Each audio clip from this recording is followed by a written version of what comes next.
Donald Trump often says he wants peace. He says he wants to stop wars, avoid endless conflicts, and put America first. But here's the strange part.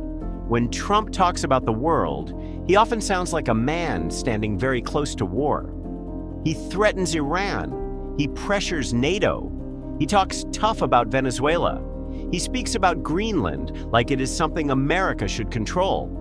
And he uses words like strength, punishment, retaliation, and dominance. So the real question is not, does Trump love war? The better question is, why does Trump sound like he wants war? To understand this, we need to understand how Trump sees power. Trump does not speak like a traditional diplomat. He speaks like a businessman in a hard negotiation. His message is simple. If you do not listen, there will be consequences. In international politics, this is called deterrence. Deterrence means making your enemy afraid to attack because the cost will be too high. In simple words, do not test me because I am ready to hit back harder. That is why Trump often sounds aggressive, not always because he wants a full war, but because he wants the world to believe he is ready for one. We saw this with Iran. In 2020, Trump ordered the drone strike that killed Iranian General Qasem Soleimani.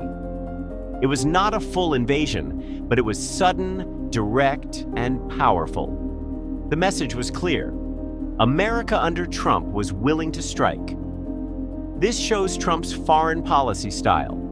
Avoid long wars, but use extreme pressure.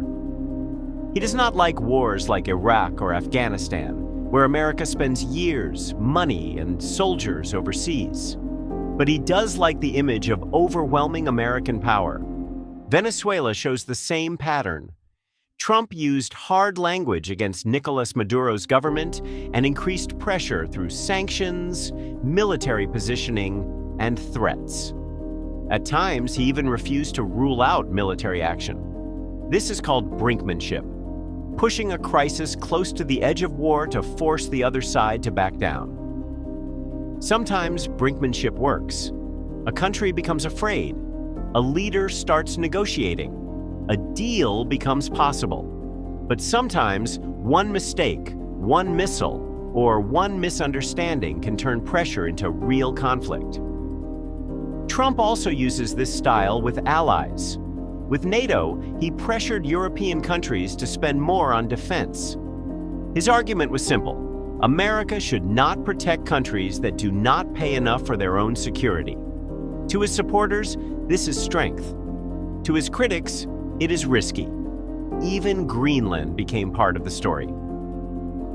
When Trump talked about U.S. interest in Greenland, many people laughed. But behind it was a serious geopolitical issue. The Arctic, military routes, natural resources, and competition with Russia and China. So when Trump talks about Iran, Venezuela, NATO, or Greenland, the pattern is the same. He believes power must be visible. He believes enemies respect fear more than polite diplomacy. He believes threats can create deals. And he believes sounding ready for war can sometimes prevent war. That is the paradox of Donald Trump. He may not want endless wars, but he likes the political power of sounding ready for war. Because war language creates fear abroad, a tension in the media, and an image of strength for his voters. But in global politics, words are never just words. Words can move markets. Words can move soldiers. Words can make allies nervous and enemies prepare. So, does Trump really want war? Not necessarily, but he believes peace comes through strength, fear, and pressure. Sometimes that strategy can prevent conflict.